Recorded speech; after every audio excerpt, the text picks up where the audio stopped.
역사계의 아이돌, 혼자 다 해먹는 역사학자 심영환 교수님. 한국인보다 더 한국인 같은 대한 외국인 알파고 씨 오늘 저와 함께합니다. 기분이 어떠세요? 기분 너무 좋습니다. 오래간만에 다시 한번 같은 공간에서 역사에 대해서 이렇게 잡담을 할 수 있으니까 너무 좋습니다. 역사에 대한 잡담이 아니라 죄송합니다. 잡담 아니고 역사에 대한 진담. 논의.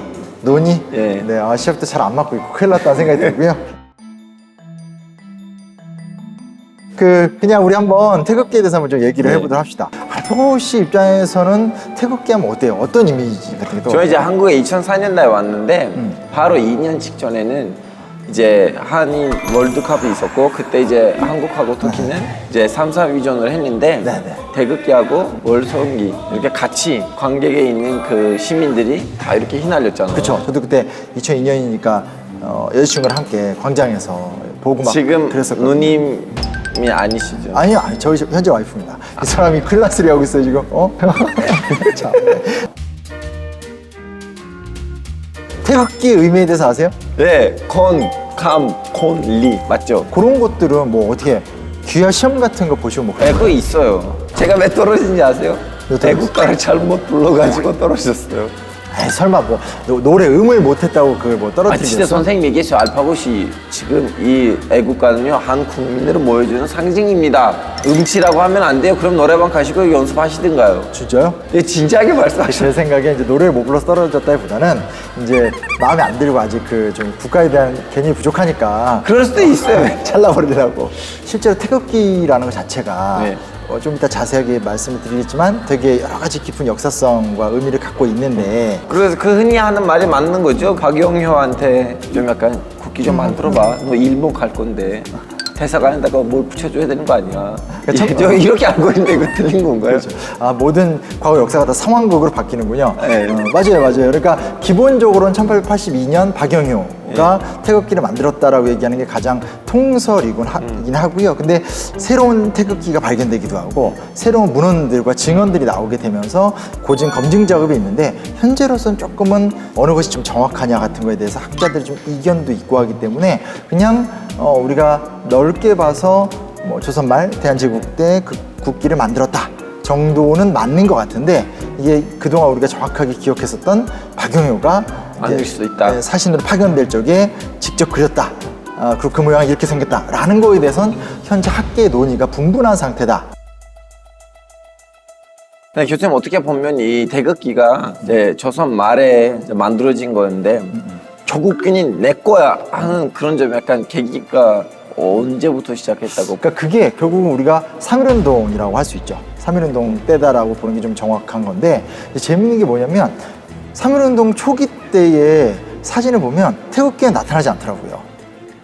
처음에는 그냥 이제 그 말 그대로 그냥 이제 대한독립 만세를 외치면서 독립선언서를 읽고 그냥 만세 행진을 했지 태극기를 들고 다니는 모습은 사실은 나타나지 않아요. 나중에 등장을 하게 되는데 태극기 하면 이제 떠오르는 게 사실은 유관순 열사잖아요. 맞아요. 거기 시기적으로 따지게 되면 4월 1일이거든요. 그러니까 3.1운동이 시작돼서 3월 말부터 4월 초가 최고의 전성기인데 처음에는 독립선언서를 딱 써서 나누고 읽고 했는데 이게 사실은 인쇄도 해야 되고 그래서 국한문으로 다 이렇게 쓰여진 어려운 글이잖아요. 근데 이게 빠르게 이해되고 하는 게 좀 불편한 상황이 되는 거니까 어느 순간부터 누가 시켰는지 모르겠지만 어찌됐건 우리 민족의 상징이다라고 하면서 우리가 우리의 도구로서 태극기를 딱 끄집어 나오면서 원래는 이게 좀 고전적인 의미를 가진 깃발이었다면 3.1운동을 통해서 그게 옛날 것이 중요한 게 아니라 오늘 우리 민족을 상징하는 깃발이다라고 하는 결정적 작용이 그때 이루어진 것 같아요.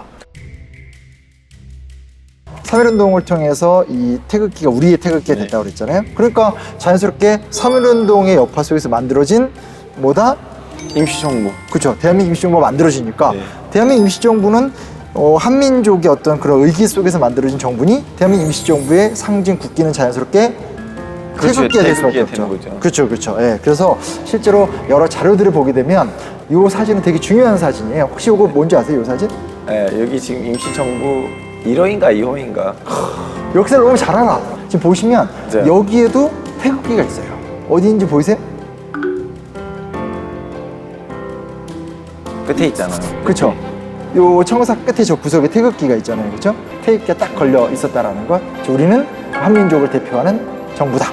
그런 표시로 태극기를 딱 사용했다는 흔적 같은 걸 좀 발견할 수 있는데, 개인적으로 또 하나 되게 뿌듯한 게 바로 저 사진이에요. 뭐 각종 인물들 다 계시고 이제 그 뒤에 이렇게 어떤 태극기가 있는 거 보니까, 이런 거 보더라도 태극기는 이제 우리가 세울 나라의 국기다라는 그렇죠. 어떤 상징성을 또 확실하게 좀 들어가는 장면이어서, 이런 것들 보면 저는 마음이 좀 많이 뭉클해지고 좀 그런 기분이 좀 들긴 하죠. 정칭에 있는 우리 임종 그 건물 아직도 있죠.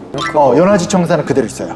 대학. 그래서 저도 개인적으로 연화지 청사 앞에 가서 사람들과 같이 태극기, 이제 저 큰 건 아니고 작은 손 태극기 이렇게 들고 찍은 그런 사진도 있고 좀 그래요. 그나마 다행이네요. 생각보다 굉장히 다양한 태극기가 그려졌고 의미를 갖고 이렇게 만들어졌던 게 있었어요. 근데 그 중에 하나만 소개해보면, 짜잔, 데니 태극기라는 네, 태극기인데, 요게 이제 조선 말기 고종의 외교 고문이었던 데니와 이제 관련된 이야기를 좀 갖고 있더라고요. 그래서 결국은 외교 고문 역할을 하다가 더 이상 이 나라를 뭐 도와주기도 힘들고 복잡한 좀 상황이 생기게 되면서 이제 미국으로 돌아갈 적에 가져갔던 태극기. 그러니까 아무래도 그 시기에 굉장히 좀 치열했었던 구한말에 또 복잡했던 역사 상황. 제가 제일 이렇게 기억에 남는 태극기는 이런 태극기인데, 보시다시피 사람들이 좀 약간 바로 보자마자 느낀 거를 거기다가 적어준 거잖아요. 이제 국민이 이렇게 하나의 좀 약간 권위 속에 있는 상징으로 받는 거 아니고 자기 개인의 소유물로 느끼는 거네라는 생각이 들죠. 거기까지 탁 추론을 한 거네요. 그렇죠? 네. 그러니까 저도 사실은 저런 종류의 태극기를 굉장히 좋아하는데, 우리가 몇 가지 좀 내용을 한번 좀 살펴보죠. 근데 저도 이게